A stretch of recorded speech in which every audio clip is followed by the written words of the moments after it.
darlings, how are you?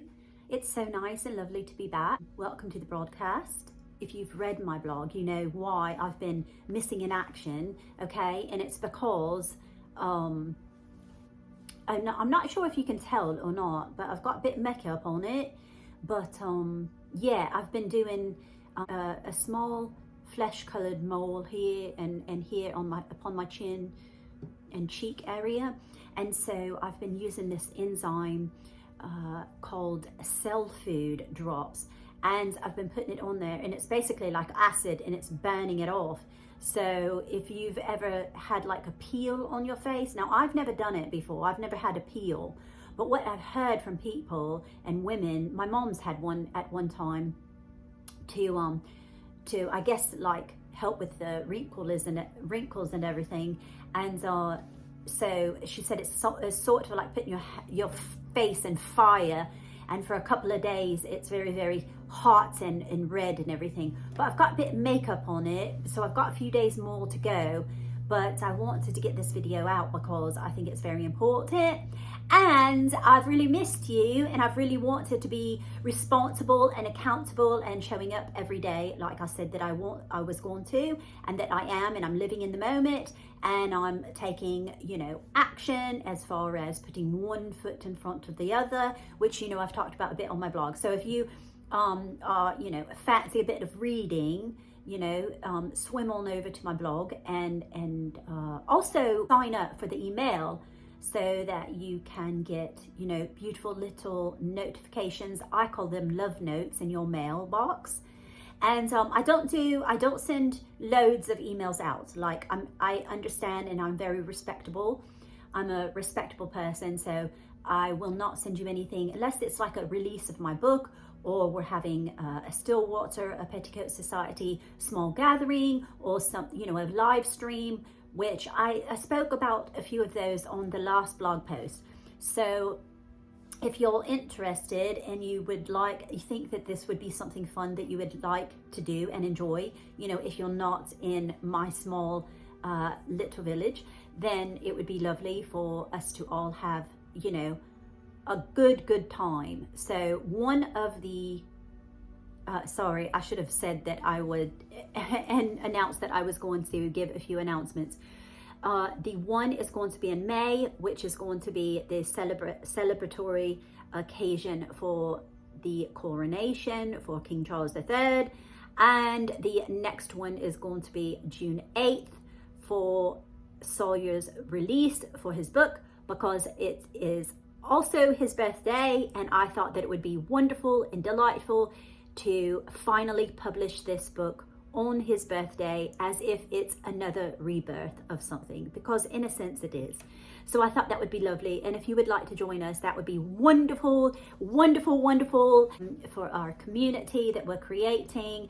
And be it small right now, it is only small right now. So I think that it will be something extraordinary and wonderful to be a part of, especially in the future.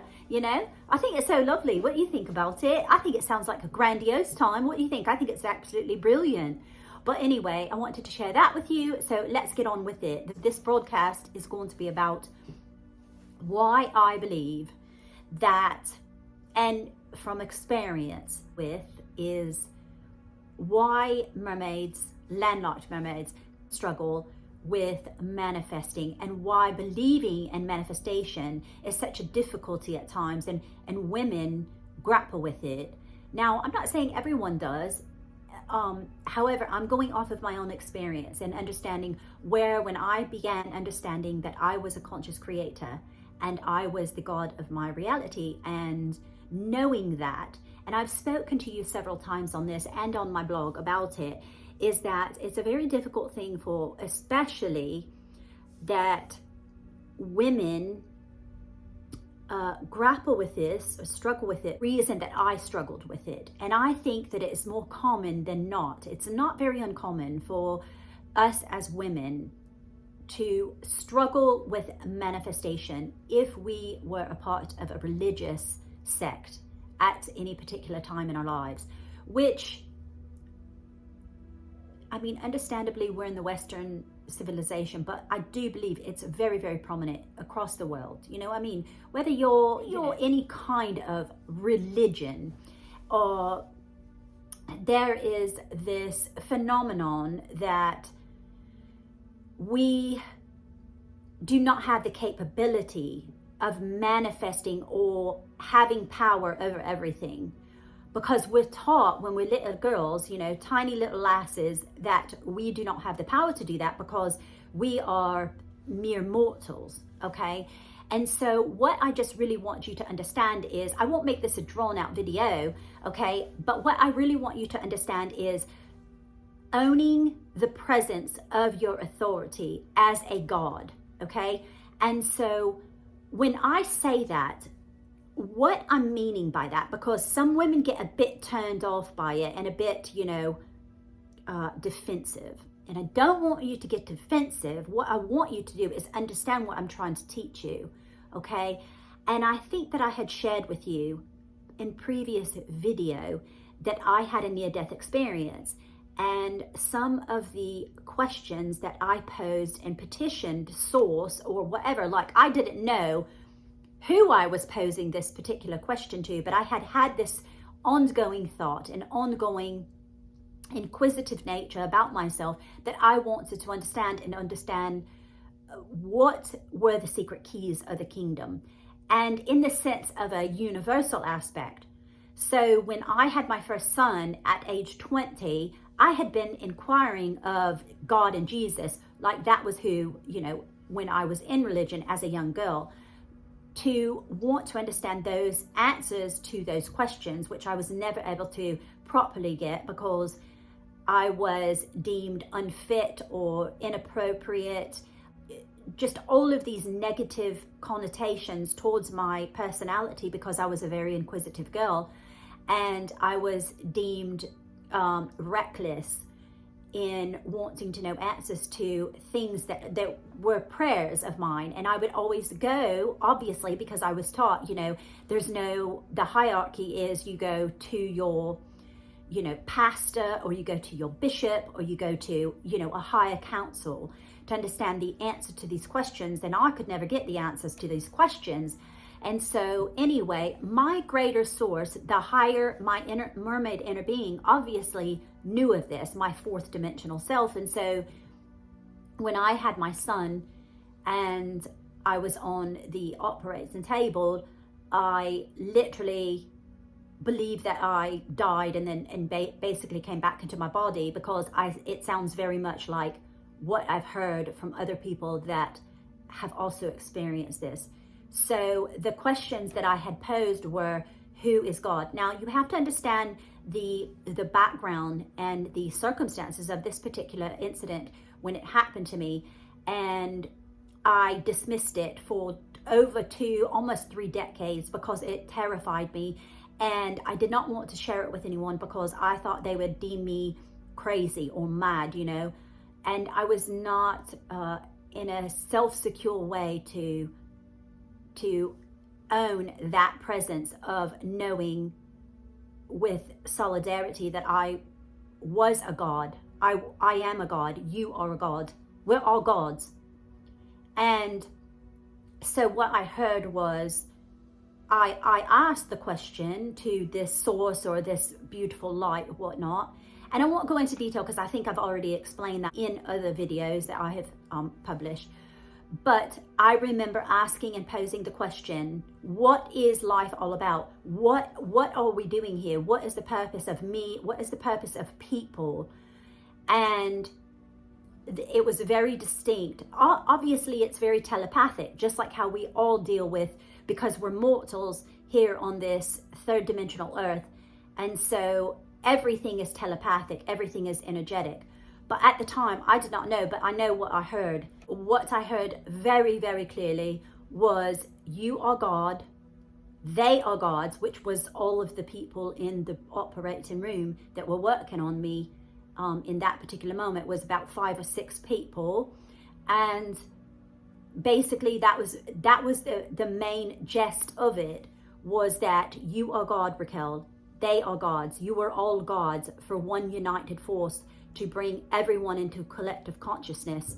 And when I heard that, and then I came back, I just completely stuffed that behind and just tucked it away, you know, within, and just kept it within this safe place within my heart, because I was, like I said, I was very petrified of what I had learned of, and I did not know how to come to terms with that particular incident that had happened to me. But now that I am on my, and I've been on my enlightenment and spiritual manifestation voyage for nearly a decade, you know, I'm very happy to say that that's exactly what it is, you know. We are all gods, and it was absolutely so true. And so when women, especially when we're coming from religion, now remember, now might I preface again, because sometimes people have not seen other previous videos of mine, and like I said, this is a new channel. You know, I had my other channel since 2014, but I deleted, you know, nearly 300 videos. I didn't delete them, but I put them on, I archived them, okay? And so, and it was not because I'm embarrassed or any of the things of that nature, but when you are living in the moment and you are recreating the person that you desire and living in that present moment of that particular person that you want to become, you must do away with the old so that the new can transform you and become that living entity of what you are trying to create. So I would admonish every one of you to, you know, if you think, you know what, I really want to start again. There's nothing wrong with starting again, okay? But what I want you to always remember is that when you're starting again, you have to actually become so aware of your own present moment, living in the now. No more, that means no more going back to how you were as that previous person. And that doesn't mean anything of the sorts when people will tell you, oh, you're just denying who you really are. Oh, that's not really who you are. No, absolutely not. You have to be a bit delusional when you're trying to create the new kind of person that you want to live and embody. Because if you don't, you will always revert back to the old you, and you won't sustain the new you. So you have to delusionally accept that you are this new person. So anyway, that is a small preface in why that I archive the videos. Now, like I said, my husband that has, you know, over my will and testament, he will be able to one day maybe publish these or whatever, like when I'm, you know, when I've, you know, popped my clogs, that's fine. But for the day, for now, I want to live in the present moment. I am embodying the person that I am, and that I'm not popping in here and there to relive that old version of myself. Now, obviously, I am the same mortal person. You know, there's many loads of notions that you will know that I am Raquel. But for the most part, I came to a reckoning with my soul, and I know that that old Raquel is no longer there. But the confident, you know, very optimistic woman that I am today,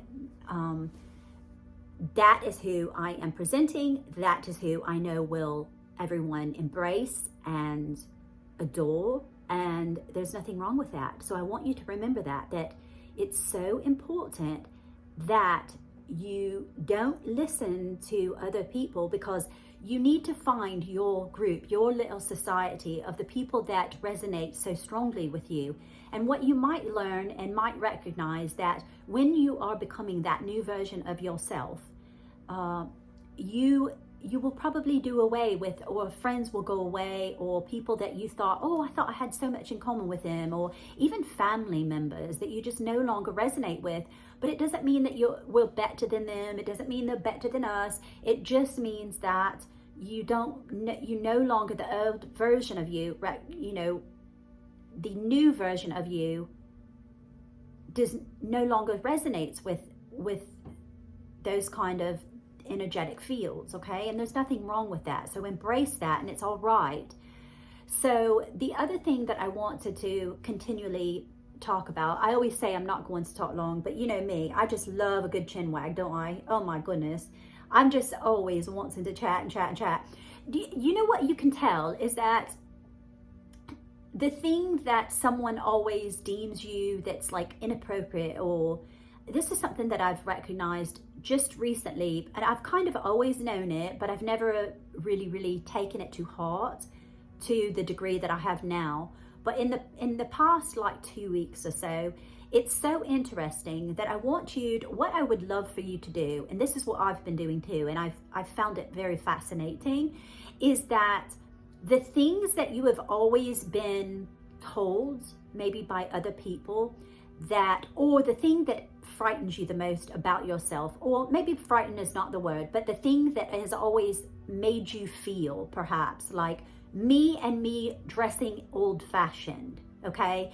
And me being a mermaid, and using that metaphoric analogy was always something that I sort of hid away, because I was told and gained that belief from when I was young, from people in my environment, circumstances, my previous marriage, just from society. When I was very insecure, I never had the gall or the audacity to dress old-fashioned. And when I did, I was always very reclusive when I did it. You know, it's fine to do it in your house, but how strong and confident are you when you're not among like your friends and your, you know, like people from society and your community? How strong are you then? That is the challenge. But what I want you to do is embrace those weird aspects of yourself, and I want you to use those to your greatest advantage. Because what I've noticed, and I think I told you, darling hearts, this a couple weeks ago. I went to the Russell Brand concert, and he was in Clearwater. And the one thing that I believe Spirit taught me when going to that concert was, look at how, like, it was basically the impression that I got was, what can I take away from this on my spiritual voyage? And it was, Raquel, look at how Russell has taken the things that were some of them so terrible about him, like his drug addiction and his, you know, quirkiness about political extremities, and I mean, I don't think they're extremities, but you know what I'm saying, like majority of society deems him that way. And he also took, what did he take? He also took his comedic, you know, his comedic abilities. He took his drug addiction and his spirituality and mixed them all together and made something so wonderful. And that is his brand. I know it's like a play on words, but like that's Russell's brand, Russell Brand's brand. And that's what I would love for you to do, is take the things that are so, like, maybe the things that are hidden away from you, you know, within your soul, that you've always been like, oh, I really don't want to share that, or that scares me, or you know, frightens me a bit. I don't want anyone to know about that. You're a little shy about it. That's actually Spirit, or I mean, in my opinion, that is what is our catalyst that is going to take us to the next level of us in whatever our soul's purpose is on the earth. So instead of me hiding away my spirituality and leaving religion, two religions, which I think I forgot to say, but if you've not watched videos of mine before, I was Pentecostal Church of God, sort of like an Assembly of God, or like, I guess that's what you would call it, like, you know, where they raise their hands and they speak in tongues and they fall out in the aisles and things like that. And I'm not saying that in a disrespectful way. I'm just trying to explain what kind of religion that is. So I was that particular religion until I was 15. And then I no longer wanted to go to church anymore. But my mom was intolerable. She was like, no, absolutely not. As long as you're under our roof, you're going to go and attend church. I don't care what you say. So I was a bit, you know, becoming a bit of a, you know, bratty girl. And so then I come upon and met what would eventually become my ex ill-suited mate. I always call him ill-suited mate because I don't want to use his name. And furthermore, you have to detach yourself from experiences that were not pleasant, okay? And so instead of being, like an American normally would be, I always say I'm British identifying. Is that so funny? Because I am an American, born American, but I know that I have like 87% English in me. And so I think that's why I'm so acclimated to English life. Now, listen, I believe that my mission here is, maybe I was reincarnated. I mean, I know I was incarnated, and so I think like maybe I'm Beatrix Potter reincarnated, and she wants to experience American life and have children and all that sort of thing, So maybe I'm reincarnated from Beatrix Potter. I want to believe it, and I'm going to believe it. No one can tell me what to believe, and no one can tell you what to believe, and no one can tell you what to think and all your thoughts. So feel so free to do that, because you are God and you can create anything that you desire, anything that you want. There's no limits whatsoever. And so I want you to believe that, know that within your heart, and understand that you are the God of your reality. And so when women, especially like I've talked about before, when women have grown up in religion, I'm sorry, I forgot. And then once I married my Il-Suitor mate, I began going to the Mormon church, which is the Church of Jesus Christ of Latter-day Saints. And I was a Mormon until I was probably 42. Does that sound about right? 42, 52. Yeah, I think 42 is when I stopped, and I just eliminated church and religion. I eliminated religion altogether, because I'm like, no, this is not, no.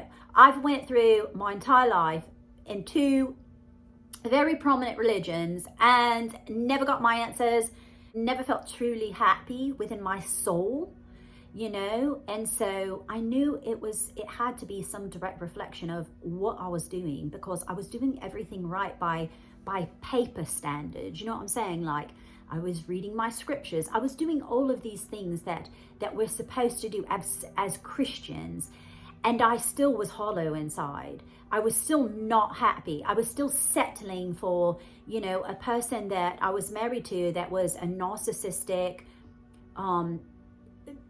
like absolute psychopath, and deemed me crazy and mad. And that it was, I needed to be, boxed up and put in a mental institution.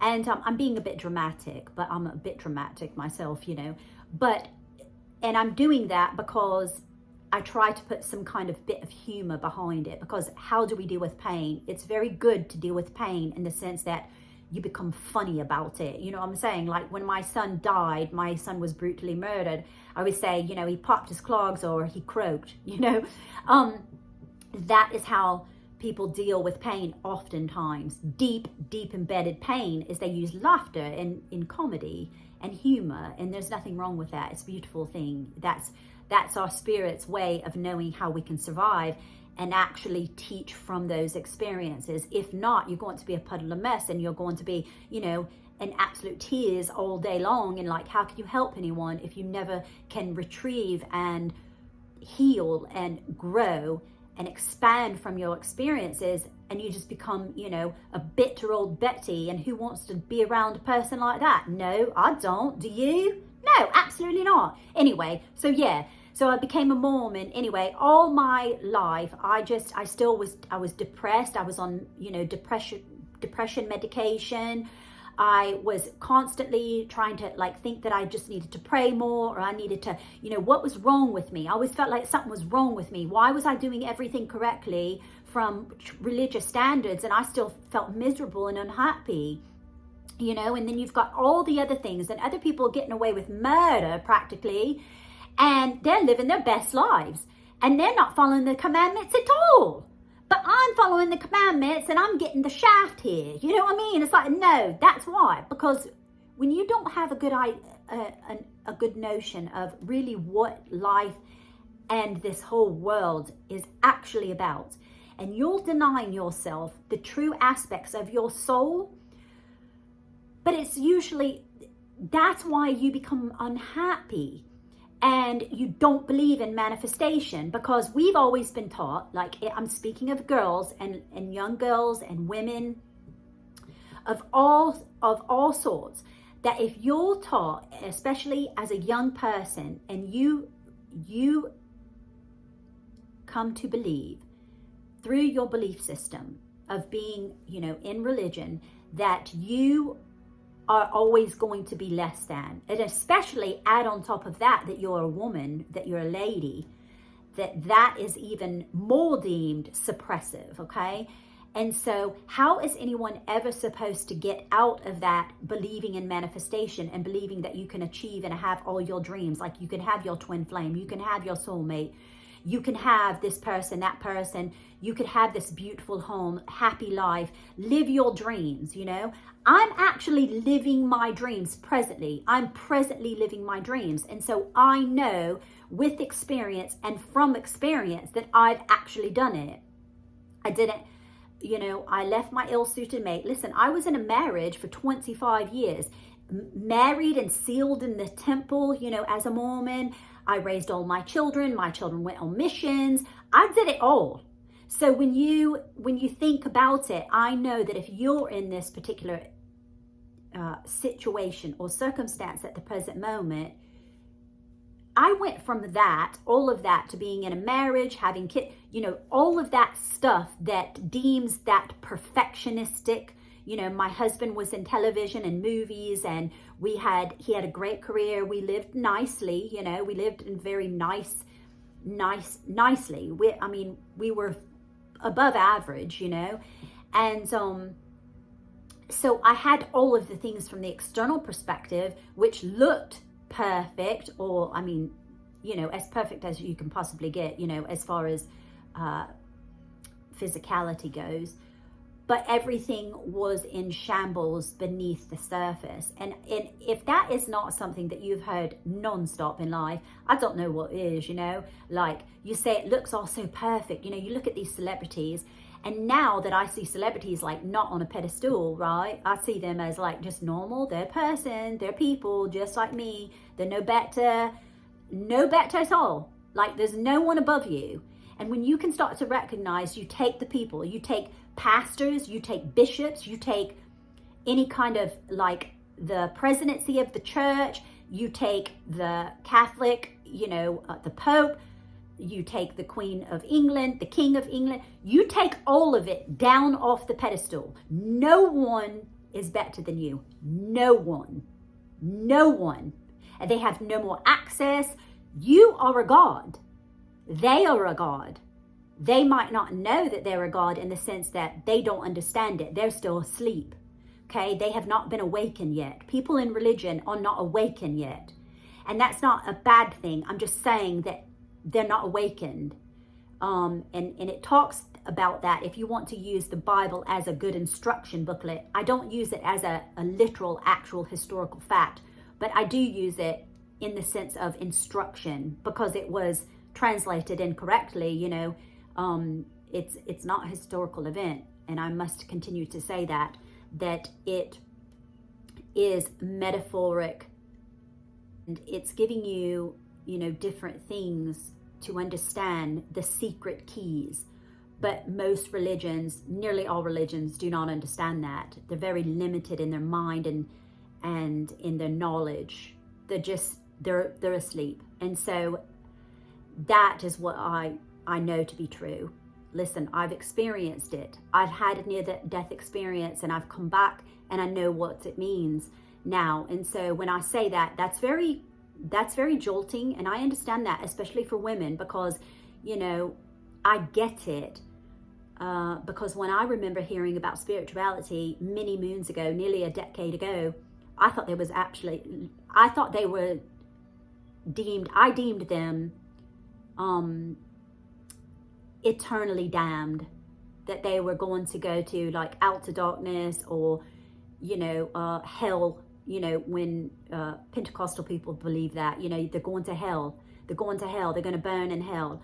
So I want you to understand that I understand you, and I understand what that feels like a bit, especially if you're on your new journey and you're just starting to maybe even think about what I'm saying, and it might be a little unsettling at first. And that's because young girls and women in religion are, suppressed, and the fear drives most mankind, nearly all mankind, you know.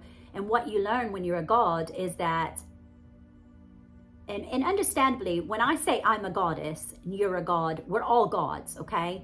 That means we are conscious creators of ourselves. I am in the Bible means your own wonderful human imagination, that you create everything through your mind and your thoughts create your reality.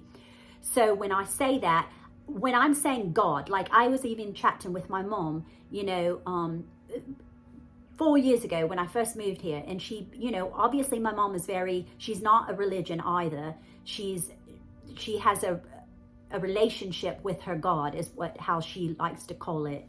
And she was a bit turned off when I would say, no, you're God. No one's controlling you. No one's on a cloud up there. And I always use that because it kind of simplifies it a bit, you know, especially like even for younger people, you know. God, there is no God, this one person on this cloud telling you that you can have this and you can have this manifestation, but you can't have that, Raquel, or, you know, Susie or Betsy or whoever you are, you know, that you can't have that. Like, you've got to earn it, or you've got to do this, or you whatever. No, that is actually hogwash. It's rubbish. It's absolute rubbish. And so when you start to recognize and you gain your power back, you will understand that there's no need for a religion. That is a way of suppressing and keeping people beneath, so that there's this hierarchy always that you will never climb to the highest degree of, because it's not made that way. It's made from man. And so you're never going to climb that hierarchy scale, because this is how this is the example that I want to give you. Pretend, okay? So this is a little example. Pretend that you are on a boat, okay? And your destination, now you're in a boat and you're in America, okay? And you're trying to get to a particular area in America, okay? On the Atlantic, okay?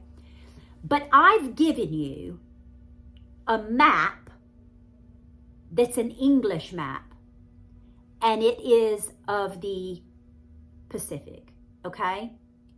And I'm going to say, Raquel, I want you to go here and use this map. This is your direction, so just follow the map and you'll get there. Now, if I am in the America and I'm on the Atlantic, now understandably, I know that you can get from America to England, okay? I'm not stupid.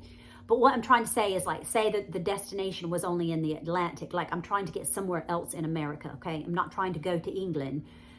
But you give me a map of England, and so it might look the same. It might have similar names. It might visually appear that it's the same. But I don't know that it's literally an English map. I'm thinking it's an American map. So would it matter if I'm really positive, that I'm really thorough, that I'm going to read it so perfectly and I'm going to get it so right? Is that at the end of the day going to matter for me to get to my destination? No. Do you know why? Because you've got a wrong map, darling. You've got a wrong map. It doesn't matter. You can be really super optimistic. You could be super in a good mood. You can be super, super thorough. You could be like, I know maps backwards and forwards and this, there, and that, and the 10th, you know. But if you don't have the correct map, you're never going to get to your destination. Do you understand me? And furthermore, it's not, we never want to get to the destination. It's not about the destination. It's about the voyage, right? Or the journey. You can use, I like voyage because that sounds very mermaidish. But what I'm saying is, it's never going to work. So when you have religions, or you have these particular ways that people believe, and then you're trying to manifest, it's not freaking working, you know what I mean? It's not going to work because you've got the wrong map, darling. And so I'm here to show you the Mermaids map for how to create a life you love. And so I want you to remember that it's so important, that I understand you're going to have a bit of, reluctance. because what I'm saying might have a little bit of fear tactic in it. I'm not giving you fear, but because you have a belief that if you're in religion or you've been in religion your whole life, you're going to feel fearful at first. When I'm telling you this, it's going to feel uneasy, okay? And I know this because I've experienced it before. I was petrified. It terrified me, because I had to break through understanding that the belief of having fear in my life of going to hell or dying, and going to outer darkness was not true. I just had the wrong belief. It was a bad belief. It was not good. And I understand these people that raised us, you know what I mean, like our parents or our sweet relations or whatnot, they taught us because they were trying to do their best. I'm not mad with them, I mean, it's beautiful that I was in religion, because I think that that's what my purpose is to help other people to become enlightened, to help them find their path, because how would you know that it can be done if you had no example of who's done it before you? And oftentimes people will go through their lives very scared and not wanting to feel confident enough to recognize that that's the situation. And so therefore they will maybe die in their sense of never escaping that sense of conformity, and that control. So I'm here to help you in your voyage and your manifestation journey, because I want you to understand that's the basis of it. If you feel that you struggle with manifestation, it's probably due to the fact that if you had religion in your life, you have a belief somewhere in the subconscious mind that you're not good enough, that you're not worthy enough, or that you are not chosen, that you're not special, that all these other people, especially men, especially if you grew up in religions like me, and that is no disadvantage to saying that I'm talking about men negatively. I absolutely love men, but I don't want to be one. But they are no more better than us as women. In fact, they're of a lesser degree than women, because we have the power to birth everything. We are the mother of the earth. We birth everything. So humanity cannot go on without a woman. Do you understand? So all of those things that you've ever believed are not true. And so if you have a bit of, trepidation, I understand that. And so I'm understanding of your particular emotions that are happening perhaps with you right now. But I want you to know, and I want you to be excited about it, because we're going to have a good time, and I hope that this helped you. I hope that this clarified why that might be a situation. And I was actually thinking, and in the comment section, if you would like to tell me, I'm going to make several belief tracks, and I'm going to do it like over the voice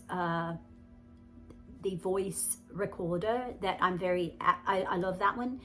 And so I'll make them short, and I'll do certain ones and specify different beliefs and everything, so that you can listen to these at night if you would like to. And I think I'm going to post a blog post and show you a couple of like little things that you could buy, like little earbuds that you can sleep with at night that are comfy and cozy on your ears.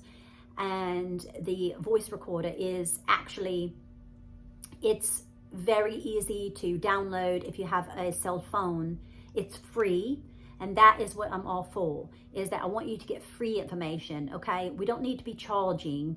Now, if you're a coach, that's totally fine, but I kind of look at myself as like a counselor or philosopher, mermaid mystic, and I want you to get this free, because I think it's going to be beneficial, especially that I'll have, once my platform goes viral for, me being on the reality show, I will have loads more traffic on my channel. And so I think that will be very wonderful, and people will know and be able to understand where they can come to find information.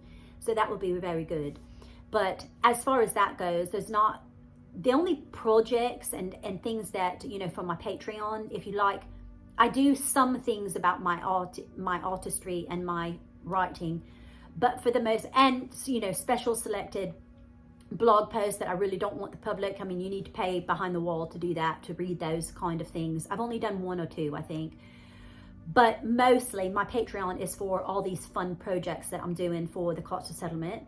And you would like that if you think those would be, and they're always aimed towards, they have a Victorian mermaid aspect to them. So if you want to decorate your house, you know, in a very authentically historical way, you know, I'm not for the tchotchke things and the bright colors and everything. I'm more towards, you know, creating the handcraft, you know, carved mermaids and wood and things of that nature. Very, very classy, dignified, wonderful, sophisticated designs. And so obviously that is going to be my brand and, you know, my line of merchandise that I will sell. So it always has that, you know, like for instance, if you want to buy, you know, a seed box, a Victorian seed box, it's going to have Victorian, you know, seed packets, Victorian artwork, things of that nature. So I've done all of that in the sense that taking it back to the Victorian era and doing it the way that they would have done it, and with the mermaid theme of it. And so it's exquisitely wonderful. I mean, I have to boast about it and pat myself on the back. You know, I have no bones about boasting about my artwork and my books and everything. So if you're interested in that, you might want to join the Patreon. It's still rather small, and but that's all right. You've got to build it and they will come. Is that right? And so anyway, this is a 44 minutes going on. And so I hope that you have a lovely day. And as always, I'm yours till my next swim.